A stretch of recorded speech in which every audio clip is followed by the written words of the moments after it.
century as Hurricane Milton took aim at Tampa Bay.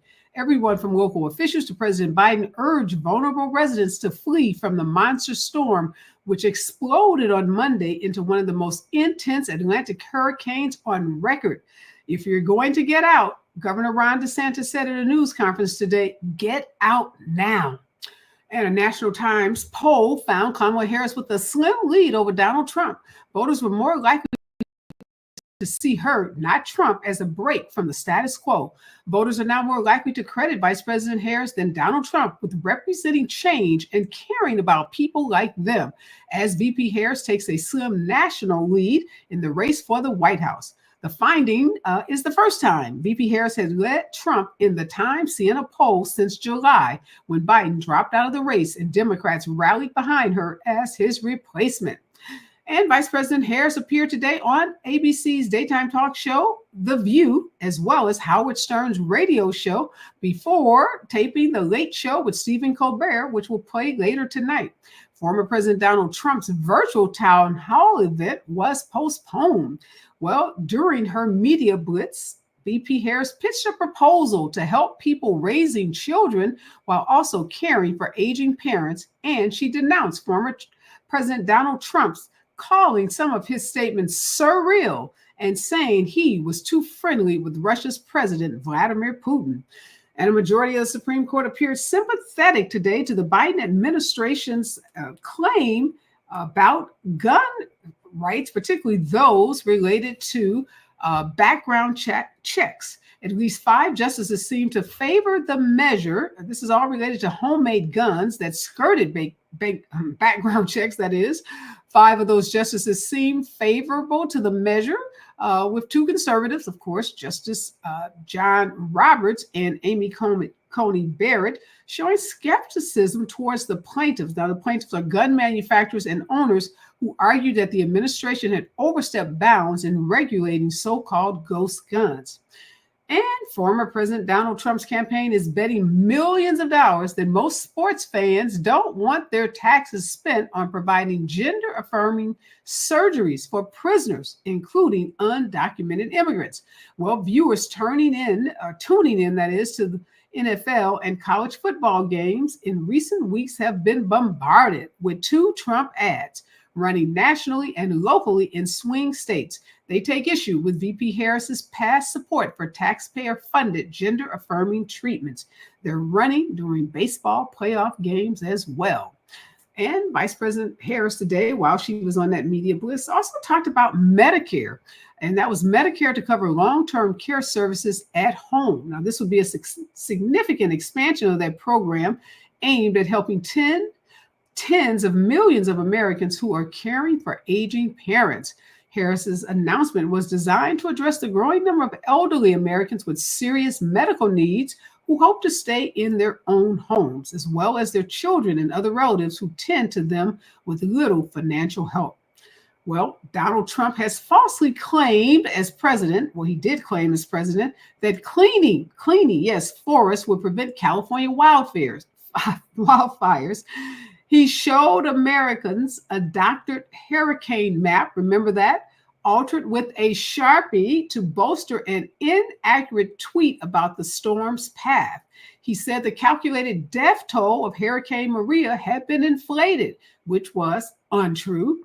And in recent days, he has incorrectly said that the Biden administration can't adequately respond to Hurricane Helene because it used its disaster funds for migrants. Again, a complete fabrication. In office and now as a candidate, Trump has repeatedly responded to natural disasters by peddling misinformation and outright lies. Well, speaking of Trump again, he has secretly been speaking with President Vladimir Putin of Russia. And there's a report out in a new book that he did so as many as 7 times since leaving the White House, even as he was pressuring Republicans to block military aid to Ukraine to fight Russian invaders. Now, this is all according to journalist Bob Woodward, who's out with a new book called War. This book is scheduled to be published next week. It describes a scene in early 2024 at Mar-a-Lago when the former president ordered an aide of his office out of his office, that is, so he could conduct a phone call with Putin. The unidentified aide said the two may have spoken a half a dozen other times as well. Well, there's also some news out in this book that Trump was sending COVID-19 tests secretly to Vladimir Putin. That's the news of the day. And this is Areva Martin in real time. And I'm your host, Areva Martin. This is your one-stop destination for today's trending news, expert analysis, and my unfiltered opinions. In this hour, I'm joined by Sharon Reed. She's a journalist and I should say an Emmy Award-winning journalist. And she's also a host on the network, in the Black Network. And also Dr. Niambi Carter is here. She is a professor at the University of Maryland. And in hour two, we're going to be talking about climate justice, climate change, and what is going on in southern states with these horrific hurricanes that really have crippled the southern part of the country. Even people in the Northeast are bracing for storms, fearful. Some folks have been without power for days. Some people have been without water for days. And we know when these kinds of natural disasters hit, whether it's Hurricane Katrina or earthquakes in Haiti, we know it's African-American communities that are often hit the hardest, that suffer the most, damage, that have the hardest time rebuilding their communities, rebuilding their homes, getting FEMA aid and other assistance. So in hour two, we're going to be talking to a member of the Sierra Club and also Vote Solar. He's also part of Clean Energy for America, as well as a sociologist from Virginia Tech, about where we are in this country with climate change.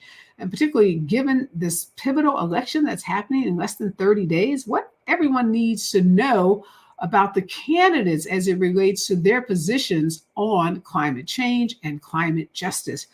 Also will provide you with some information, much needed information, if you happen to be in one of the communities that have been hard hit by the hurricane. So make sure you stick around for hour two, one of our climate justice, climate initiatives, because right here at KBLA, for the whole year, we have been really focused on climate justice and climate initiatives, particularly focused on the Black community. So we're really happy today to be talking about this topic on a day when all of Florida, or at least the Gulf of Florida, is bracing itself for Hurricane Milton. But before I bring on my guests, here's what I'm thinking in real time. The news cycles move so quickly that it is hard for any story to stay at the top of the news cycle, for any story to get traction for long periods of time. But remember when we were talking not so long ago about attacks on DEI and efforts to oust folks like President Claudine Gay at Harvard University and others who had become the attack of right-wing conservatives, some who said they were on a mission to eliminate DEI from our vocabulary, eliminate it from corporations and from governmental entities. So again, not that long ago, and even though those stories no longer dominate the news cycle, well, the attacks on DEI are continuing. Just because it's not at the top of your news story, not because it's not all over X or social media sites, doesn't mean it's not happening. Well, since June, there has been a mounting number of companies that have pulled back on their corporate commitments to diversity, equity, and inclusion. Some of these companies have, attracted national news, others not so much, but Tractor Supply, we talked about them. John Deere was one of the companies. They were some of the first companies to do so, reversing some of their DEI policies and pulling sponsorship of Pride, that is LGBTQ related events, and other what they called social or cultural awareness events. So you can tell that's a pretty broad definition of things. We call something a social or cultural awareness event. Well, in the months since, several other companies have followed suit, including Harley Davidson's, Lowe's, the big, hardware store, Lowe's, and even Ford Motor Company have revoked their participation in the Human Rights Campaign. The Human Rights Campaign is one of the largest national LGBTQ advocacy groups in the country. Well, they used to do something called a corporate equity index, and that index evaluates companies on how inclusive they are of the LGBTQ plus community, i.e., how many LGBTQ employees work at these companies? Does the population of LGBTQ employees at these companies feel safe, feel comfortable, feel like they have ample opportunity to grow and to promote, or do they feel like they're being isolated, ostracized, or even discriminated against? So this corporate equity index was very useful for assessing how big companies were doing as it related to the gay community. Well, those companies that I just identified revoked their HRC, Human Rights Campaign, Corporate Equity Index. And just recently, another big company has joined the ranks, and that company is Toyota. Toyota has become the latest target of an anti-DEI push spearheaded by conservative activist Robbie Starbuck. May not be a household name, but Robbie Starbuck has been on a mission. He has been purposely targeting and attacking companies that have used the HRC Corporate Equity Index and companies that have made DEI a part of their corporate priorities. Well, Toyota, the automaker, will no longer sponsor LGBTQ events, and Toyota plans to narrow its community activities. They say now they're going to focus on STEM education and workforce readiness. Now, like other companies, Toyota says it will, like some of these other companies, it will no longer participate in the Corporate Equity Index. In a letter announcing these changes to employees and its hundreds of dealers across the country, Toyota referenced a highly politicized discussion of corporate DEI efforts. And as with so many of these other companies, this is like a 360 shift in these companies. And it's all been catalyzed, it's all been motivated, it's all been inspired by this Robbie Starbuck's online campaign against companies like Toyota. This activist, this Mr. Starbucks, drew attention to Toyota's DEI policies and support for gay employees in a social media post, encouraging customers of Toyota to share their concerns with the company. Toyota had previously said that Starbucks' post only prompted a handful of queries from employees, dealers, and customers, calling the effect negligible. But Toyota did make an incredible shift in its policies around DEI after this Starbucks character decided that he would target them online. And again, they're not the only company that's been targeted, and they're not the only company that decided that they would capitulate to these activists like Starbucks. This is concerning, and it should be concerning to everyone. If you are a member of the gay community, if you are a member of a minority community, this is something that you should be concerned about. Fast Company reported that some companies had already started pulling back on their DEI commitments prior to 2023 in the aftermath of that decision by the Supreme Court, making it unconstitutional to use race in its selection of students for colleges. That prompted a lot of companies to change their DEI policies, even though that decision by the Supreme Court that had everything to do with admissions to college and nothing to do with DEI hiring or promotion, companies used it as an excuse to change their DEI policy. So it's not really surprising, given the decision by the Supreme Court, given the attacks by activists like Starbucks, that we're seeing these companies. And this, I got to take everything back to this election. This is why this election is so critical. Who is in the White House? Who controls our Senate? Who controls our Congress? Who controls our state legislative bodies? Matter. It matters because these individuals can impact and can help push back on these attacks on DEI. These folks who want to take our country backwards. Kamala Harris keeps saying we're not going back. Well, we've got to make sure we don't go back on November 5th. We've got to vote like we've never voted before, because I can see a world where not only Toyota, not only Ford, not only John Deere, Tractor Supply, Lowe's, but I can see pretty much every company in this country doing what these companies have done. We got a really important decision to make. and I hope we make the right one.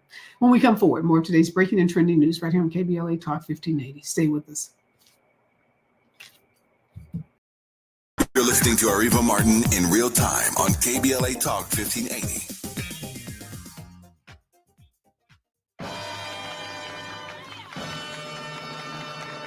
You have something special. You have greatness in you. Hello, this is Les Brown. I want you to go to lesbrownpowertour.com. On October the 11th, 12th, and 13th, this weekend, we will be at the Airport Marriott, teaching people the techniques and strategies on how you can begin to live your dream right now. Many people have the ability to do more, but unfortunately, they're trying to open new doors with old keys. We're going to teach you how to monetize your brilliance with one of the speakers. We have a lady who was once a gas station cashier, and she's now a billionaire, and she's going to share her knowledge. I'm going to share with you how to tell your story, how to present yourself, and how you can earn millions of dollars with your wisdom and your experiences. October the 11th, 12th, and 13th, this weekend. Go to lesbrownpowertour.com. It's going to change your life. Spread the word. Go to lesbrownpowertour.com this weekend in LA at the Marriott at the airport. This is your moment.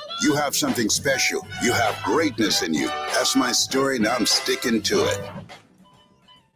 Whoa, it's you, the Capital One Bank guy. That's what they call me. Mind if I get a selfie? Yeah, sure thing. Say no fees or minimums on your Capital One checking account. Wow, that's a keeper. So, where are you heading? I'm off to spread the good news that Capital One helps people keep more money in their wallet with no overdraft fees. Oh, you're the best Capital One Bank guy. Hey, mind if I get a selfie? Sure. Say, Capital One, what's in your wallet? Terms apply. See CapitalOne.com/bank for details. Capital One NA, member FDIC. Always night pads are designed for a perfect night's sleep.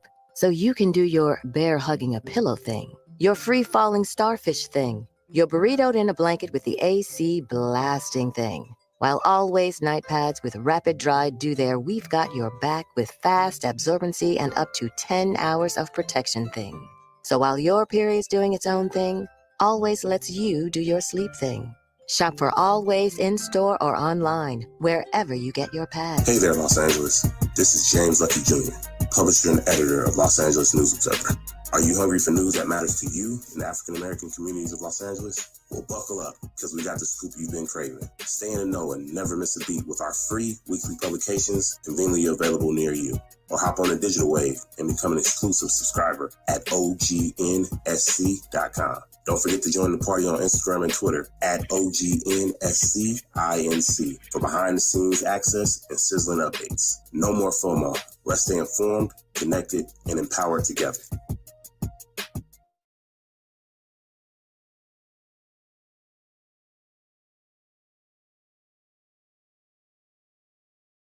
We are back, and Sharon Reed and Dr. Niambi Carter are joining me in this hour. And in hour two, we're going to be talking about everything that's happening with our climate and what's going on with all of these really, really serious storms that are impacting so much of our country and the lives of so many Americans, and particularly hard-hit communities of African Americans. Why are we seeing a disproportionate amount of damage to our community when these natural disasters hit?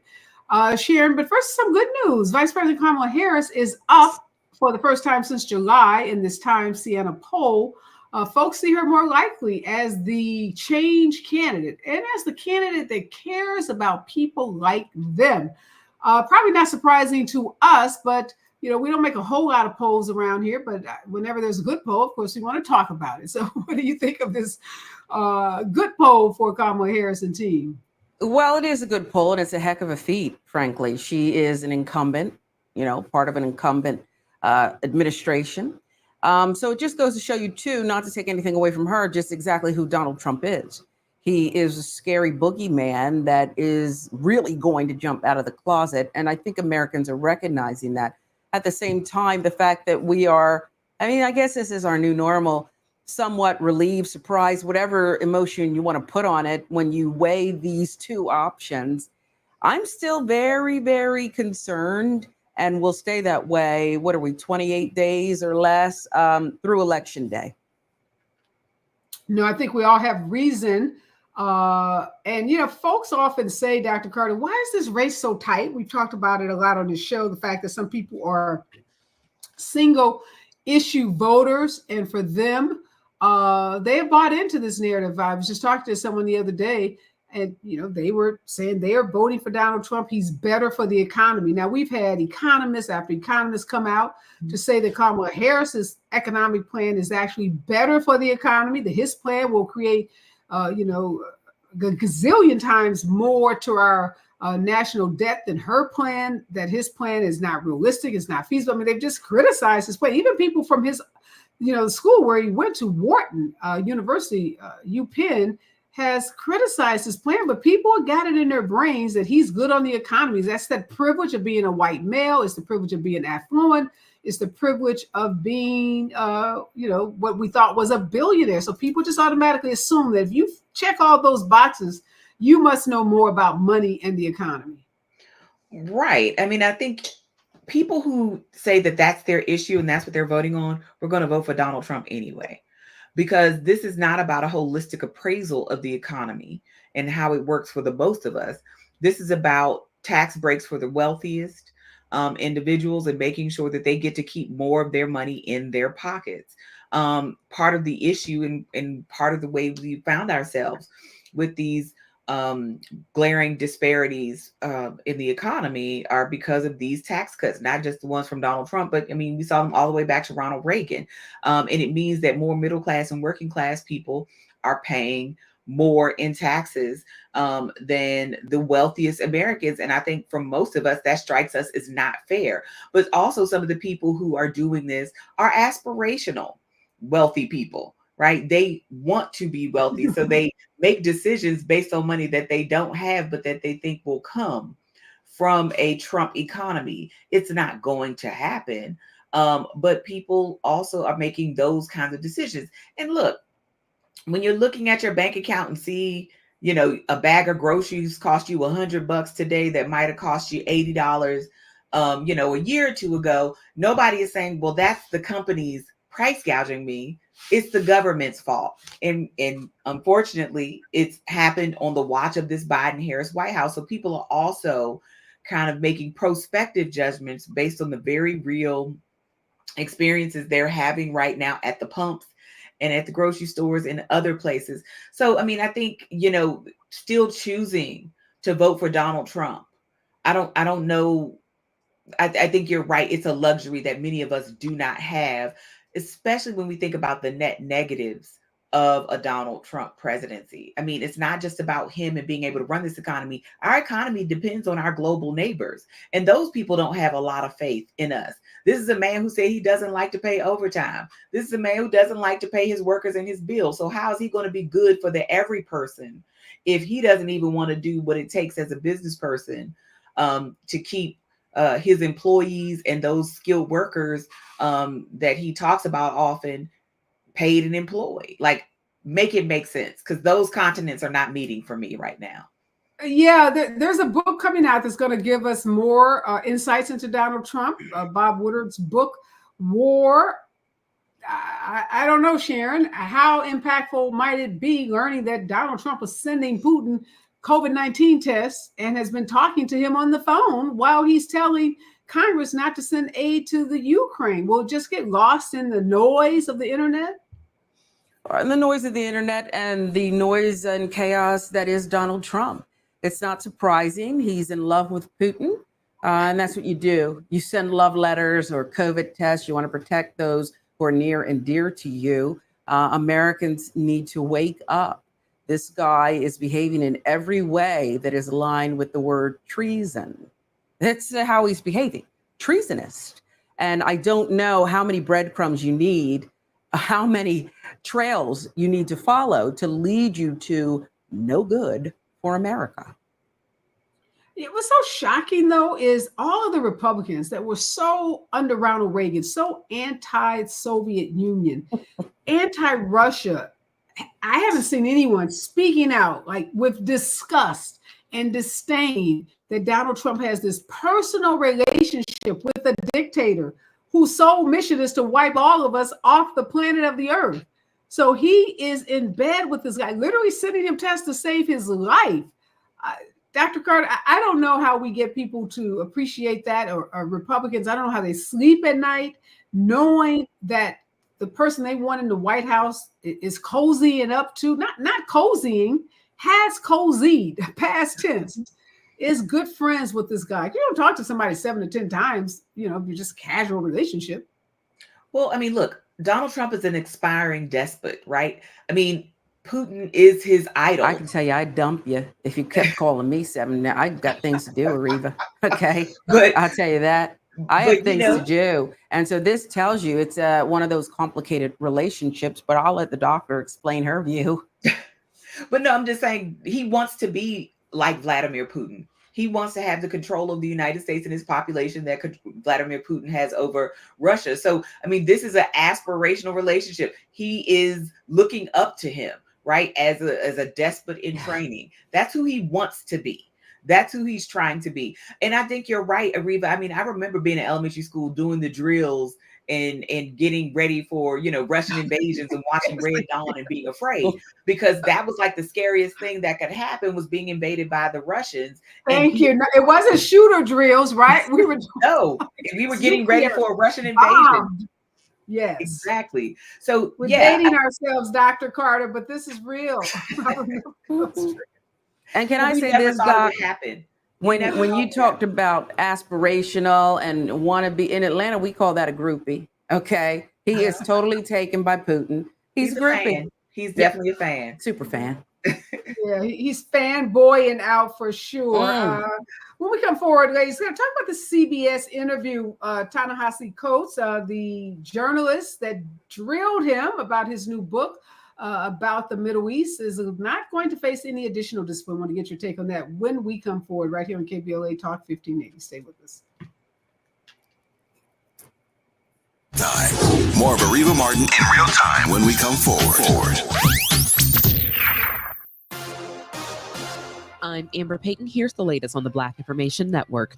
White House Press Secretary Karine Jean-Pierre is getting promoted to senior advisor. She'll continue her press duties through the end of the administration. The president's chief of staff, Jeff Zients, said Jean-Pierre's counsel will be critical to get as much done as possible for the American people in the coming months. She was appointed in 2022 and was the first Black woman and first openly gay press secretary. A group of Chicago City Council members and community leaders are offering $2.5 million to bring back ShotSpotter. 17th Ward Alderman David Moore says the gun detection technology needs to be back in place until the city can come up with a permanent solution. ShotSpotter was deactivated in late September by Black Mayor Brandon Johnson. Critics of the technology question its effectiveness, but others believe it has assisted police in responding to shootings more quickly and capturing suspects. That's the latest. I'm Amber Payton on your home for 24/7 News, the Black Information Network, and BINnews.com. Over in South LA, accident remains on the right shoulder with a 20-minute backup from the 10 Washington Boulevard split on the 110 South after Gage Avenue. Fire crews remain on scene of Santa Clarita's 14 North after Sand Canyon Road due to an accident in the middle lane, and heavy delays are coming from the 5 Golden State Freeway interchange over 20 minutes. Watch for a stall in the carpool lane, which is currently blocked to Santa Ana's 22 East at the Tustin Avenue 55 Freeway interchange, and watch for a slight delay starting to run heavy from Glassell Street Grand Avenue split. In Bell Gardens, be advised that Caltrans is blocking the off-ramp with road work on the 710 North to Florence Avenue and Atlantic Bandini Boulevard split until 6 o'clock tonight. Also, the on-ramp is closed and expect heavy delays from the 91 freeway over 15 minutes. For victims of drunk and drug driving, our grief is unique, but you are not alone. You always have a place at MAD. Call our 24-hour victim helpline at 877-MAD-HELP or visit mad.org. This is the KBLA Sports Minute with Ray Richardson. More than a dozen NBA executives, scouts, and coaches were asked in a survey about Bronny James. The anonymous responses all had the same conclusion. Bronny James is not ready for the NBA. There was also a consensus on another survey question about Bronny. Because of his limited college career, the group is not sure when Bronny will be ready. The responses from the NBA execs could be the most significant dose of reality of what's ahead for LeBron and the Lakers this this season. The Dodgers sent a video to the Major League Baseball office in New York of Padres third baseman Manny Machado throwing a baseball into the Dodgers dugout Sunday night. The Machado incident was part of some tense moments between the Dodgers and Padres in the 6th and 7th innings in Game 2. There will likely be a much stronger security presence for Game 3 tonight in San Diego. No debates, no speculation, just the info you need. That's your KBLA Sports Minute. I'm Ray Richardson. More news, opinions, and conversation when we come forward on KBLA Talk 1580. Tabitha Smiley's new book, The Covenant with Black America, 20 years later, is now on sale everywhere. This classic text shot to #1 on the New York Times bestsellers list almost 2 decades ago. If you have the original book, you will surely want to get this 20th anniversary edition with powerful new contributions from today's leading voices. This 20th anniversary edition presents a compelling blend of historical insights and contemporary urgency in this critical and unprecedented election year. Get your copy of The Covenant with Black America 20 years later today. To help combat climate change, LADWP is helping neighborhoods have better access to electric vehicles by awarding nearly $130 million in EV rebates to customers just like you. From big savings on used EVs to building new charging plazas, LADWP is charging ahead to help all Angelinos experience the benefits of EVs. Get rebates of up to $4,000 for a used EV and $1,750 for a charger. Learn more at ladwp.com/EV. That's ladwp.com/EV. Chevy, all the things 2024 truck season radio 30, code GWMR0294000. This truck season, think about all the things you can do in a Chevy truck. You'll be able to, or you can even just, with impressive towing, incredible bed and tailgate functionality, and multiple powertrains, Chevy trucks have what you need to get things done. When you want to do it all, Chevy's got you. Chevrolet, together let's drive. Hey, LA residents, it's planting season and the perfect time to get shade trees growing around your home. LADWP and City Plants are giving every resident up to 7 free trees. That's right, 7 free trees delivered right to your door. Trees are great for the environment, help improve air quality, and can help you save on your bill when you use less air conditioning to stay cool indoors. Learn more at ladwp.com/free trees. That's ladwp.com/free trees. Environmental justice is racial justice. Environmental justice is social justice. This is KBLA Talk 1580. We've got a lot to talk about. Hi, I'm Ray Richardson, your sports connection here at KBLA Talk 1580. Join me and my co-host Neil Scarborough every Saturday night at 7 for Out of Bounds, the show that brings some flavor to the world of sports for 60 minutes. We take you beyond the scores and press conferences. We give you our point of view, the way Black folks see what's going down. You can join the conversation and give us your analysis at 1-800-920-1580. Out of Bounds every Saturday night at 7 on KBLA Talk 1580. We've got a lot to talk about. Unapologetically progressive. KBLA Talk 1580. We've got your black. You like your style, dog.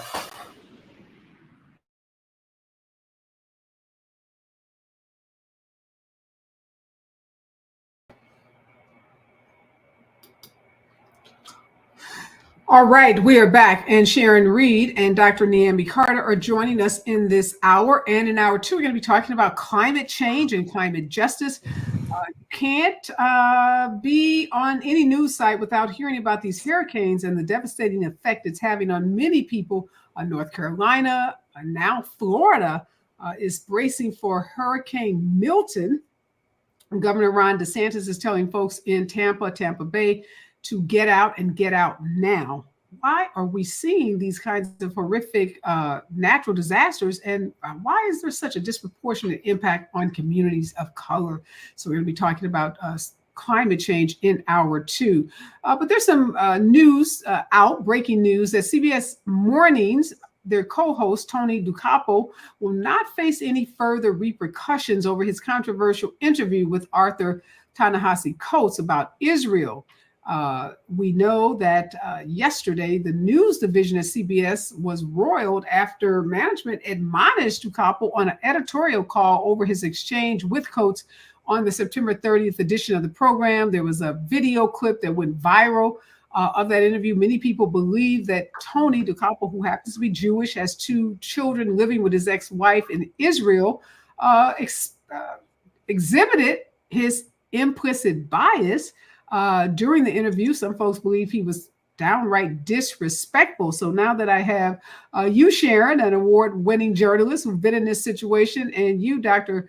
Carter, who is a scholar and probably knows Ta-Nehisi well, I thought I'd get you guys' take on the video. I'm sure you've seen it or you've read about it.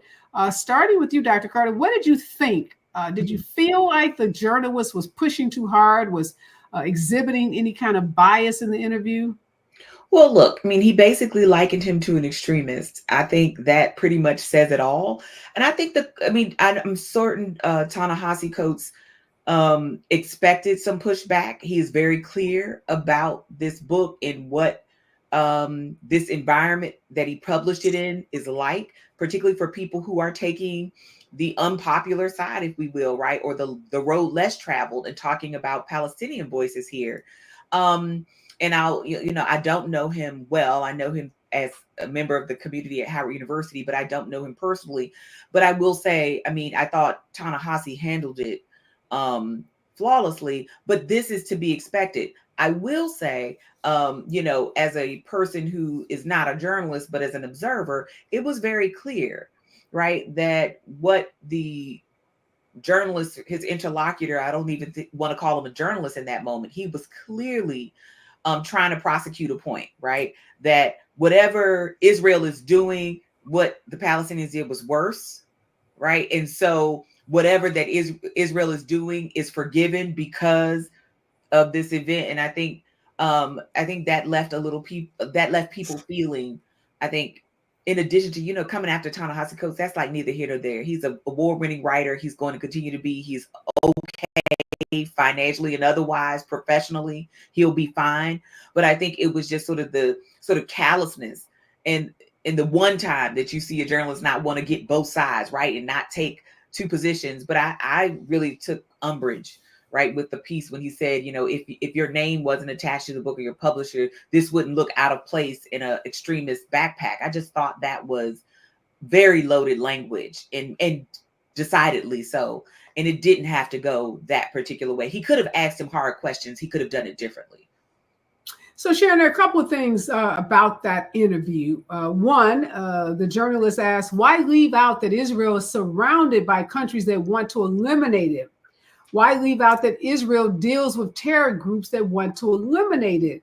Now, the journalist said, look, this was a book that presented one side of the story.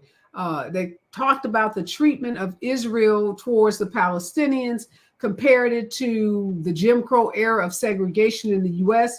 And as a journalist, when you are interviewing someone that's written a book that takes a certain position, it is your job to give the counter narrative, to say, okay, if you said in the book that climate change is caused by X, it's my job to say, well, what about those that say climate change is caused by Y?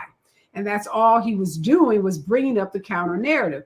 Now, to Dr. Carter's point, Ta-Nehisi, grown man, fully experienced, expected to get pushback when you write a book like this and wade into this Middle East conflict. He says he wasn't disturbed by the journalist DeCappo's questioning. He said he was more concerned about Gayle King, who he said had prepared for the interview, had asked him questions before they went on to the set, had handwritten notes.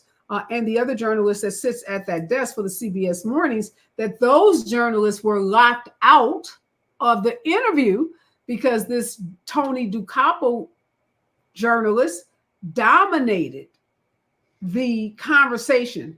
Now, some people criticize Gayle. So Ta-Nehisi came to the defense of Gayle, saying, wait a minute, Gayle was ready. But some folks were like, Gayle, why didn't you jump in? Why didn't you say something?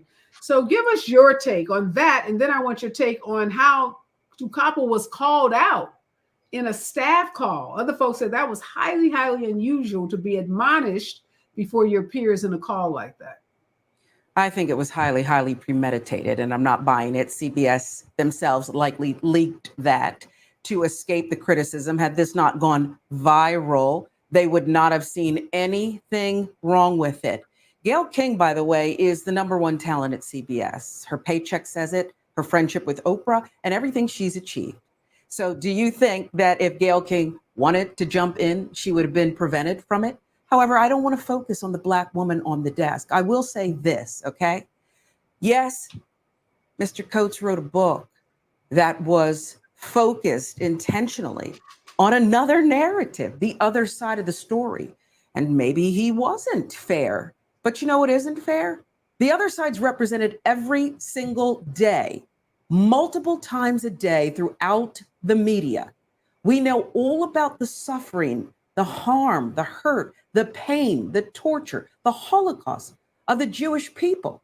It terrifies you to just think about what they're going through. I don't think it's controversial at all to liken what is being done to the Palestinian people as Jim Crow. Not a bit, if you know your history. And I think that the way Tony DeCoppel handled this didn't happen on an island. This was the plan. This was managing editor types. I don't want to lay it on one person or one label. I've been in these newsrooms and I know how it works. And we can look no further than the aftermath of the horrific, disgusting October 7th. Do you know how long it took the, quote, mainstream media to criticize one Benjamin Netanyahu, who many believe is a criminal and is up on war criminal charges? They refused to criticize him, slow walked it for weeks and weeks before it could be ignored no more. So I think that this is reprehensible. CBS needs to change their slogan. This isn't original reporting. It's not fair. It's not unbiased. It's wrong. And I would like to, although I don't think the weight should be put on Gayle King and other journalists of color, but I would like for her, the #1 talent at CBS News, to make her voice heard. I will tell you, I don't think that will ever happen. And I think we all can guess why. Yeah, she's been quiet about it. And we should know Tony DeCoppel got a new contract with CBS. So not only is he in trouble, and not only is he not going to repercussions, quote unquote, controversial interview, he just signed a deal to be the co-anchor on a new outlet for agencies. New the morning show at 3 hours, and he will be co-host on 3 hours. When we come forward, more things right here. KBLA Talk 15.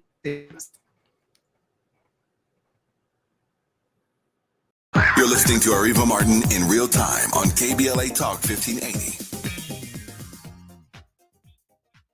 Black Women for Wellness and Stand LA are standing up against harmful oil drilling in South Los Angeles. Our Bad Neighbors campaign exposes the serious health risks of drilling in our neighborhoods. You've seen the billboards, posters, and coffee sleeves around South LA. Now join the movement to protect our health, our families, and our future. Visit bwwla.org/no-drilling to learn more and get involved. That's bwwla.org/no-drilling.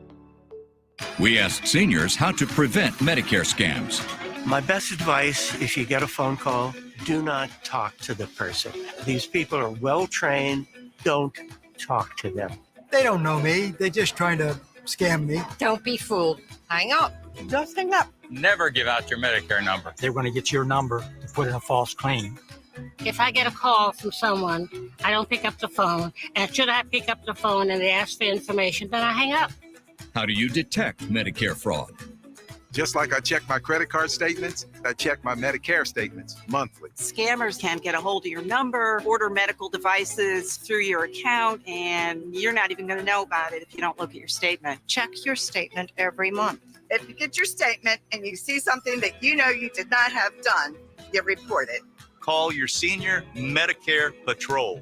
To report Medicare fraud, call the Senior Medicare Patrol at 855-613-7080. My mom has taken up going to the park to practice yoga.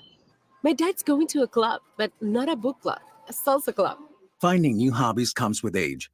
My mom has started getting lost and not knowing where she's going. Becoming lost or disoriented doesn't. Confusion with time or place may be a sign of Alzheimer's. An early diagnosis can help improve the quality of life for your loved one. Learn the warning signs of Alzheimer's at 10signs.org. Brought to you by the Alzheimer's Association and the Ad Council.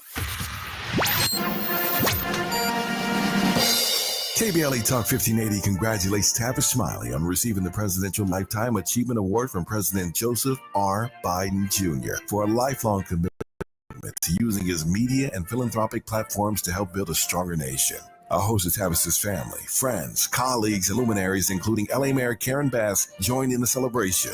KBLA Talk 1580 wishes to thank the following partners for their support: the Weingart Foundation, Dr. Shikari Byerly, Rodrigo Byerly, and the team at Aviterus Public Opinion Research, Waters Tax Service, LA Councilmember Heather Hutt, the Empowerment Congress, Wallace and Renee Fortuné, the IQ Air Foundation, Dr. Kenneth Arduna, and Central Neighborhood Christian Health Clinics, LA County Supervisor Holly Mitchell, LA County Supervisor Janice Hahn, Ambassador Michael A. Lawson, Ambassador Charles R. Stiff, and Attorney John E. Sweeney. Congratulations, Tavis, on your Presidential Lifetime Achievement Award. At KBLA Talk 1580, we've got your black.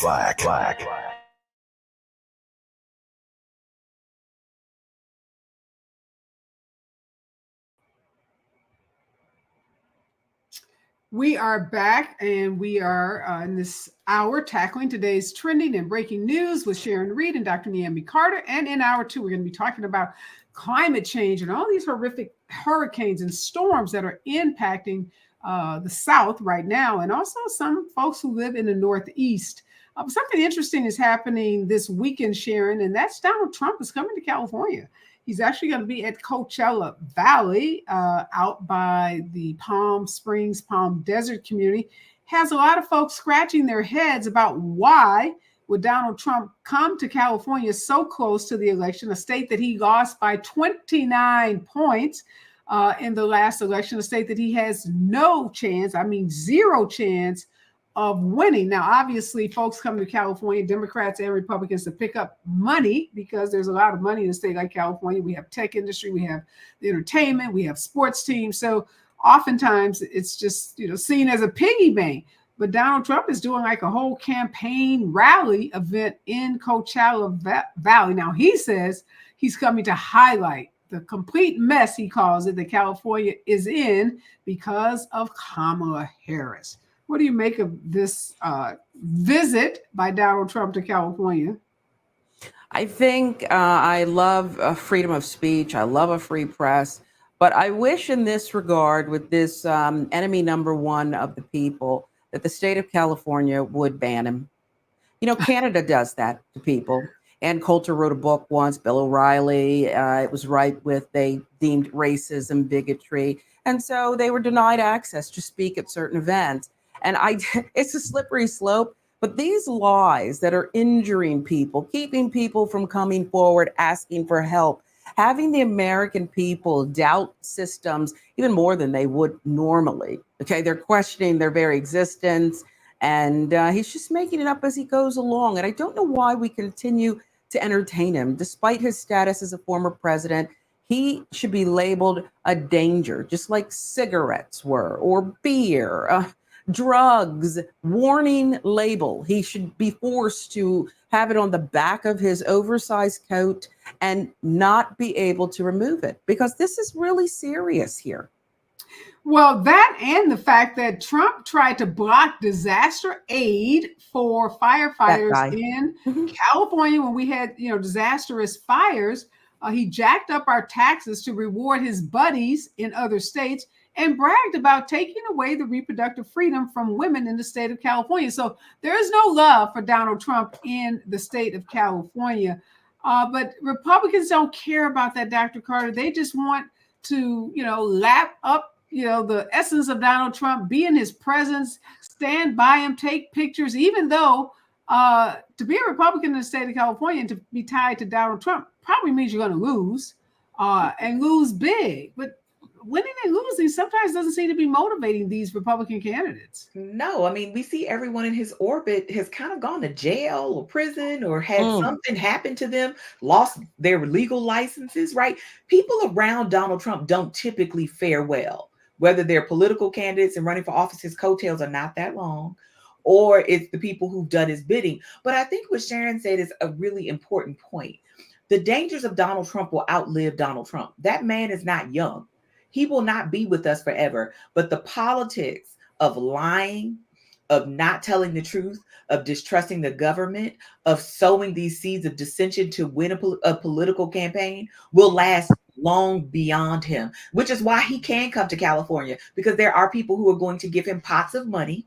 There are people who will want to take those pictures because everybody is waiting for their opportunity to go to the White House, to go to Mar-a-Lago. They just want to be near the power. I mean, we've seen how many people who have staked their political and other futures to Donald Trump, looking for that last bit of relevance, looking for that last bit of coin, looking for that last moment in the sun. And where are those people going to be in a few months? Nowhere. One, because whether he wins or loses, and I'm hoping he loses, we all should hope he loses if we care about this country, not just democracy, but we care about anything worthwhile, like climate change, like gun violence, like any of these things. But these are the same people, when he gets where he wants to go, he will cut you loose. He will forget about you. He will be like, never thought about you. I don't know this person. We see how quickly he will disavow whomever serves him a purpose, but can't do more for him than what they've already done. And so the reason he wants to be the president is not because at 80 he cares about being the president. He doesn't want to go to prison. He wants to keep kicking this can down the road, and hopefully he's wishing that either he get the immunity from the office, or maybe, he expires before these cases do. But Donald Trump doesn't care about being the president because he cares about leading. He has abdicated his responsibility as a leader. He abdicated on January 6th. He abdicated during COVID. He's abdicated in 2020 when he wouldn't admit he lost the election. Donald Trump is a problem. He is a danger. And I think the more we continue to normalize him, invite him places, allow him to speak, even giving him the respect of a formal title. I know that's what we normally do, but that man has caused so much damage and so much harm and so much hurt. I don't know how we continue to take ourselves seriously as a country, as a people, and as intellectuals or journalists or any other thing, when we don't call him what he is. He is a liar. He is a criminal. He has been found civilly liable of sexual assault. And if that is not disqualifying, then I don't want to hear anything about how anybody else runs their countries, their lives, or anything else. Stop being Sharon, Kamala Harris went to Howard Stern after she was on The View Today, gave an hour uninterrupted interview. Remember, just weeks ago, everyone was saying, oh, she won't sit down for interviews. She won't sit down for interviews. And now she's doing a blitz of interviews. Donald Trump, on the other hand, is seemingly avoiding interviews, like he wouldn't go do the CBS 60 Minutes interview. And Howard Stern is not a journalist. He said it several times during the interview, but, he is a interviewer. So they're suggesting that he got a lot of personal information out of her, things about her as a person. And we know the more we learn about Kamala Harris, the more people tend to like her. And she said something about this helping of Vladimir Putin. She said, look, this guy who was president of the United States is sending COVID tests to Russia, to a murderous dictator for his own personal use. This person who wants to be president again, who secretly is helping out an adversary when the American people are dying by the hundreds every day and in need of relief. I mean, that just sums it up. Here's the guy who wants to be our president, and he's helping our adversary. Helping our adversaries. And let's go back to that pandemic. Remember what he did? Remember how he lied to us? He actively, willfully lied to the American people. More Americans died under his watch because of his deception. He got that then experimental drug. Remember when he caught COVID at that super spreader event that he insisted they had? Amy Coney Barrett. Did a little drive around the hospital. Exactly. And so I don't understand the loyalty to him. And Dr. Carter's right too. Speaking of kicking cans, Rudy Giuliani is panhandling somewhere unhoused because of his friendship with Donald Trump. What is the draw towards this monster? These people aren't walking towards the light. They are walking towards their own demise. And yet somehow, we're not talking about a shiny, beautiful object in a stereotypical sense. We're talking about a slob here, a slob who is appearing to be uneducated, nasty, dirty slob. That's who we're talking about. What's the attraction here? Enlighten me Sure that's somewhat. the word his wife uses. That sounds like something a wife Surely. would Surely. and she's telling him, don't come near me. Don't At come all. on this floor, on this wing of this mansion. You stay on the other side of the mansion. We know probably what those conversations are like. But this interview, everyone should take a listen to it with Howard Stern. Kamala Harris is being very honest, saying things like she was shot on the debate stage. Some of the things that Donald Trump said were surreal to her. I think he no matter how weird of things he says, when a man gets on a debate trying to be president and says people are eating cats and dogs, I think everybody was like, okay, this guy's really detached from reality.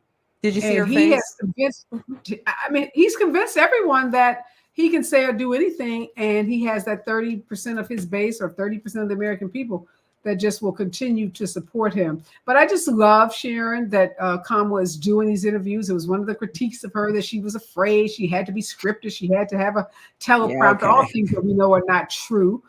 She spent her life in a courtroom. She knows how to talk to people. She's been every elected office just about that you can be in. So I love that she's going to traditional places like CBS 60 Minutes, going to daytime shows, going to evening shows, but she's doing a ton of podcasts, from sports podcasters to political podcasters to folks like Howard Stern, who happens to have endorsed her, and really just speaking her truths and letting people get to know more about her, the person. And I'm sure that's why those poll numbers say people believe that she is the person most likely to fight for them, that she sees them for who they are. She has a ton of commercials out with everyday people saying that they believe she's fighting for them.